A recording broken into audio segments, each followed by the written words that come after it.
Okey, kita pergi kepada muka surat 131, modul Power Up. Okey, kita nak menjawab soalan PT3. Okey, soalan bahagian A adalah bahagian objektif. Okay, soalan nombor 1. Zakwan berjalan ke rumah neneknya sejauh 150 meter selama 10 minit. Hitungkan laju Zakwan. Okey, sebelum tu kena ingat balik formula yang kita dah belajar, iaitu JLM. Di mana kalau dia nak laju, kita perlu ada jarak dan masa. Jadi kita ada laju, ialah jarak dia 150 meter bahagi dengan 10 minit. Okey, jadi kita ada 15 meter per minit.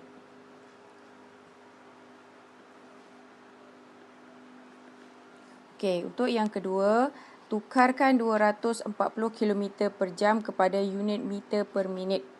Okey, 240 km per jam. Okey, tukar kepada meter. Jadi 1 km bersamaan dengan 1000 meter. Jadi 240 darab dengan 1000 bahagi dengan, okey, 1 jam bersamaan 60 minit. So, kita akan dapat 4000 meter per minit. Tekan kalkulator, 240 darab dengan 1000. Okey. Sini potong 6 kali 24 bahagi 6. Jadi kita akan ada 4000. Okey, soalan seterusnya nombor 3. Nina perlu menghadiri suatu mesyuarat penting. Dia bertolak dari rumah pada jam 5.30 pagi. Jika dia mengambil masa selama 4.5 jam, iaitu bermaksud 4 jam setengah ataupun 4 jam 30 minit untuk sampai ke destinasi dengan kelajuan 100 km per jam, hitungkan jarak dalam kilometer perjalanan Nina. Okey, jadi bila kita nak kira jarak, kita perlu ada laju jarak. Kita perlu ada laju darab dengan masa. Jadi sekarang ni kita masa kita adalah jika dia mengambil masa selama 4.5 jam untuk sampai ke destinasi dengan kelajuan dia 100. Jadi laju dia 100 km per jam darab dengan 4.5 jam. Okey, jadi kita dapat 450 km. Okey. Soalan yang keempat, jadual di bawah menunjukkan masa yang diambil oleh sebuah lori untuk melalui jarak tertentu dalam suatu perjalanan. Hitungkan purata laju lori, okey, dalam kilometer per jam bagi keseluruhan perjalanan. Okey, kena ingat kalau kita nak laju, kita ada jarak per masa. Bila ada perkataan purata laju, kita mesti kena cari jumlah jarak bahagi jumlah masa. Okey, sekarang kita ada jumlah jarak kita adalah 90 tambah 112 tambah 68 bahagi 1.25 tambah 2.5 tambah 0.75. Jadi kita akan dapat ini dalam kilometer, yang ini dalam jam. Okey, yang ini dalam jam, maka kita akan dapat 60 km per jam. Okey, soalan yang seterusnya, soalan bahagian B. Lengkapkan jadual yang berikut. Okey, kita ada laju, diberi laju, kita ada laju. Dalam tabel ini kita dikendaki melengkapkan, di mana diberi maklumat laju, jarak dan masa. Okey, kalau kita ada laju, kita nak cari jarak, kita kena tengok formula kita sini. Okey, kita nak jarak, so kita laju darab dengan masa. Jadi 20 darab 20, kita akan dapat 400 meter. Okey, formula yang ini jangan tinggal. Okey, kita ada jarak, laju, masa. Jadi sekarang kita nak laju, jadi kita perlu jarak bahagi dengan masa. Jadi jarak dengan masa, jarak bahagi dengan masa 243 bahagi ini dalam kilometer bahagi dengan 2.7 jam. Okey, so kita akan ada 90 km per jam. Okey, sekarang kita nak masa. Bila kita nak masa, kita ada jarak bahagi dengan laju. Jarak kita 550 kilometer bahagi dengan 110 kilometer per jam. Jadi kita ada 5 jam. Okey, sekarang kita nak cari masa. Okey, masa ialah jarak bahagi laju. Jadi 100 kilometer bahagi 80 km per jam, iaitu bersamaan 1.25 jam. Okey, seterusnya soalan nombor 6. Jadual di bawah menunjukkan maklumat pemanduan Hasan dan Hafiz. Hitung laju dalam kilometer per jam. Jadi kita ada masa bagi Hasan, Hafiz. Kita ada jarak bagi Hasan dan Hafiz. Kita dikehendaki mencari laju. Jadi laju adalah jarak bahagi dengan masa. Jadi 45 bahagi 2. 45 bahagi 2. Ini dalam kilometer, yang ini dalam jam. Jadi kita ada 22.5 kilometer per jam. Okey, soalan yang seterusnya untuk Hafiz. 72 kilometer bahagi dengan 3 jam. Kita ada 24 kilometer per jam. Okey, seterusnya soalan bahagian B. Kita dikehendaki hitung dan nyatakan pecutan atau pecutan bagi setiap yang berikut. Okey, kalau kita nak mengira pecutan, kita nak tentukan sama ada yang kita kira itu adalah pecutan atau nyah pecutan. Kita guna satu formula, iaitu pecutan ialah hal laju akhir tolak hal laju awal bahagi dengan masa. Itu dia punya formula. Jadi kita ada hal laju akhir kita adalah, ini kita nak kira pecutan, 26 tolak 22. Ini dalam meter per saat. Okey, pastikan unit memang dia sama. Kalau dia saat, yang sini mesti saat. Jadi bahagi dengan 4. So kita akan dapat 1 meter sesaat-saat. Okey, yang kedua, kita nak kira pecutan bagi yang kedua. Jadi kita ada 75 tolak 90, yang ini dalam kilometer per jam bahagi dengan 2.5 jam. Okey, jadi kita ada negatif 6 kilometer per jam kuasa 2, iaitu kalau kita tengok nilai yang pertama tadi kita dapat dalam nilai positif, maka dia adalah pecutan. Okey, yang kedua kita dapat dalam nilai negatif, maka dia adalah nyah pecutan. Okey, soalan seterusnya muka surat 132 bahagian C, soalan nombor 7A. Hitungkan laju bagi setiap situasi di bawah. Okey, situasi yang pertama, laju sebuah kereta yang bergerak sejauh 353.4 dalam masa 6.2 jam. Okey, diberi 354 ini adalah jarak. Okey, kemudian masa, yang ini adalah masa. Jadi kita punya formula laju ialah, okey, kita tulis kat atas. Laju ialah jarak JLM. Okey, kita sentiasa ingat JLM. Okey, bila kita nak laju, jadi kita perlu ada jarak per masa. Jadi kita kira laju, jarak kita adalah 353.4 km bahagi dengan masa kita 6.2 jam. Jadi kita ada 57 km per jam.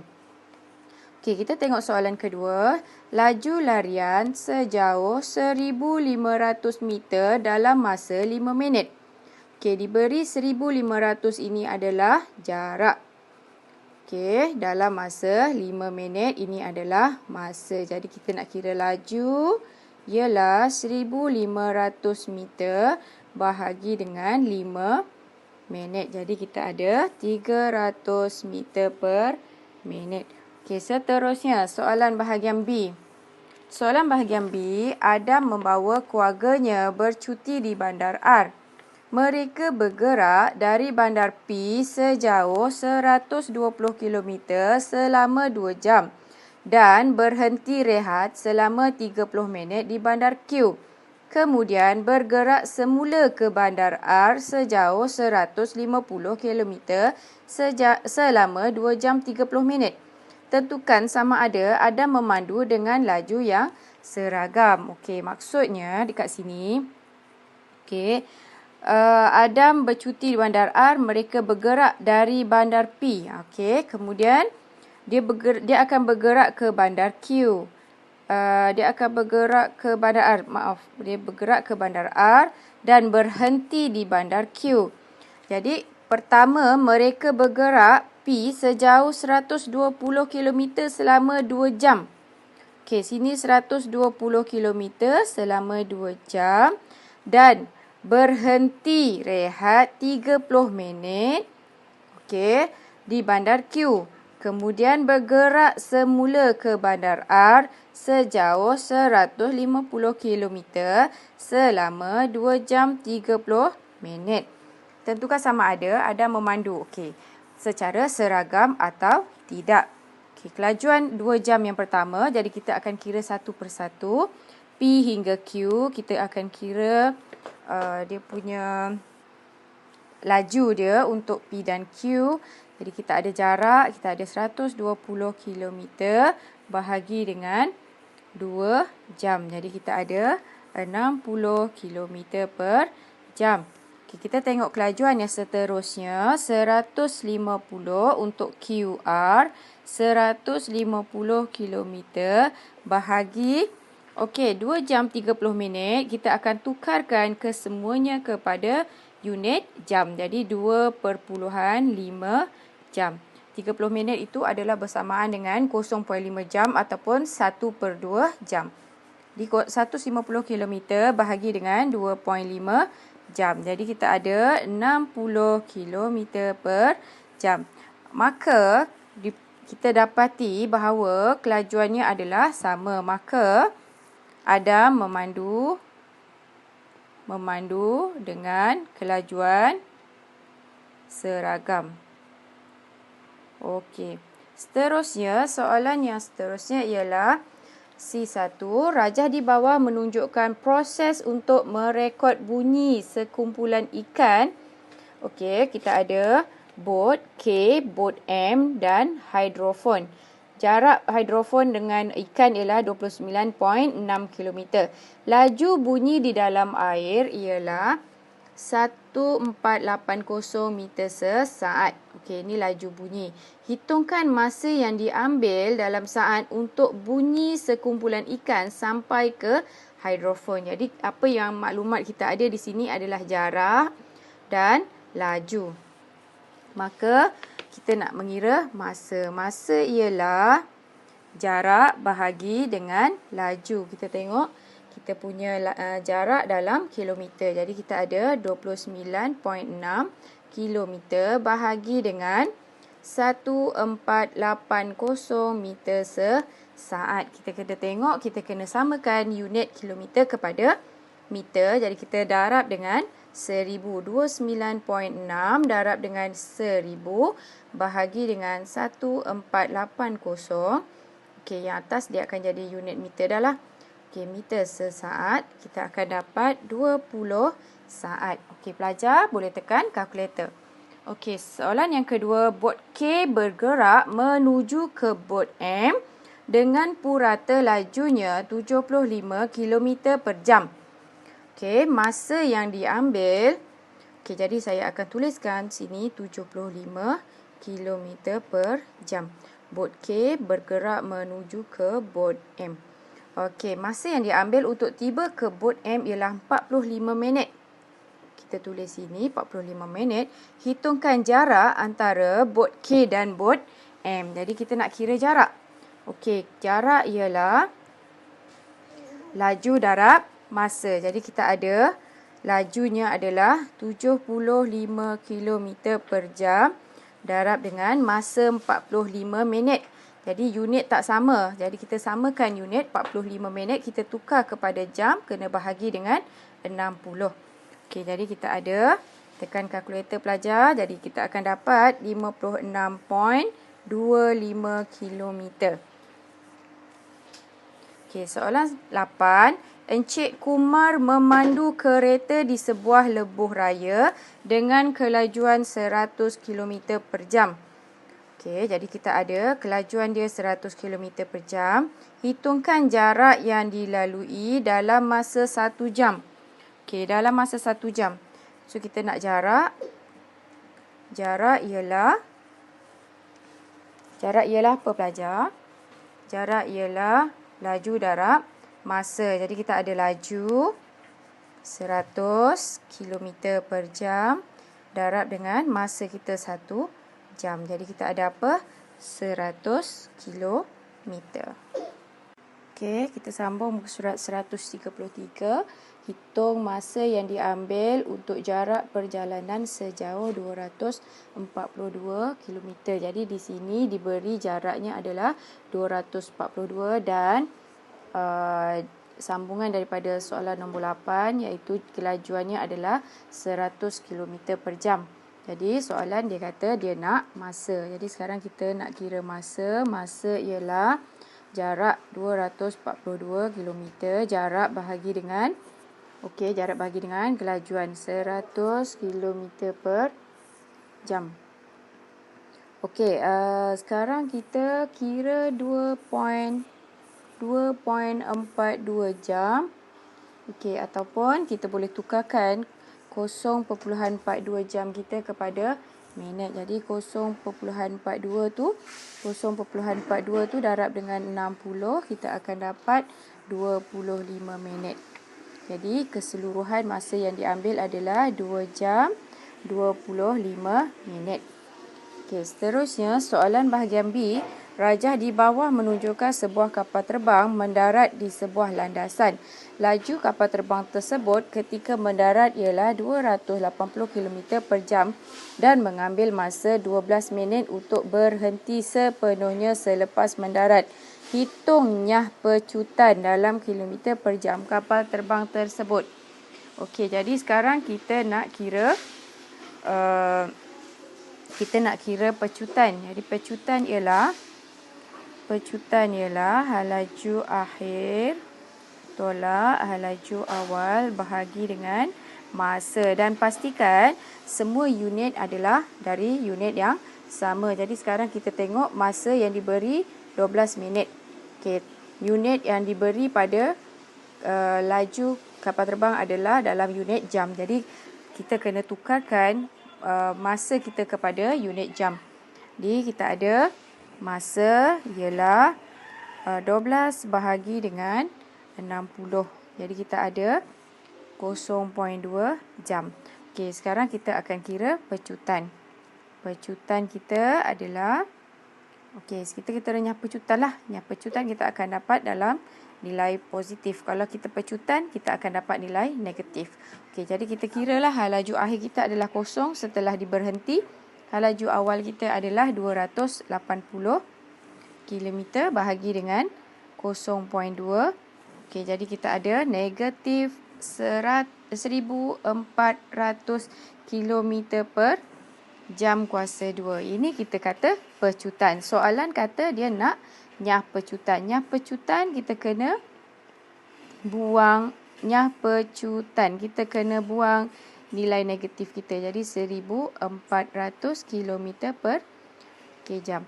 Okey, murid-murid tahu tak kenapa kita kena buang? Sebab nyah pecutan ini dah menunjukkan bahawa kapal terbang kita itu sedang memperlahankan kenderaan, ingin berhenti. Okey, soalan C. Narvin akan menghadiri mesyuarat pada pukul 2.30 petang. Okey, di syarikat Giant berjarak 70 km dari rumahnya. Dia bertolak pada pukul 1.40 petang. Jadi dia bertolak 1.40 PM, bertolak dari rumahnya. Okey, dan memandu dengan laju purata 70 km per jam dalam masa 30 minit. Jika dia memandu dengan laju purata 75 untuk baki perjalanan itu, Jadi sebenarnya dia menambah kelajuannya lah 75 km per jam. Untuk baki perjalanan itu, adakah dia akan tiba sebelum mesyuarat? Okey, mesyuarat bermula. Berikan alasan anda dengan menunjukkan jalan pengiraan. Okey, yang pertama kita kena kira jarak. Okey, jarak yang dilalui adalah 70. So kita ada jarak. Jarak ialah okey, ingat balik formula ini. JLM, laju darab masa. So kita ada laju yang pertama adalah 70 darab dengan 30 kena tukar kepada jam. Jadi 30 bahagi dengan 60. Jadi kita ada 35 kilometer. Kemudian kita ada baki jarak. Okey, baki jarak. Setelah dia kata kita ada jarak asal tadi 70. Okey, 70. Bakinya adalah 70 tolak 35. Okey, ni jarak diberi adalah 70 tolak dengan 35. Okey, kemudian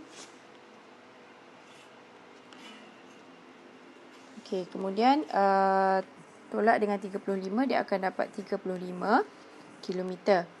Kemudian masa untuk baki jarak. Jadi baki jarak kat sini adalah 35 kilometer. Okey, jarak keseluruhan adalah 70 kilometer.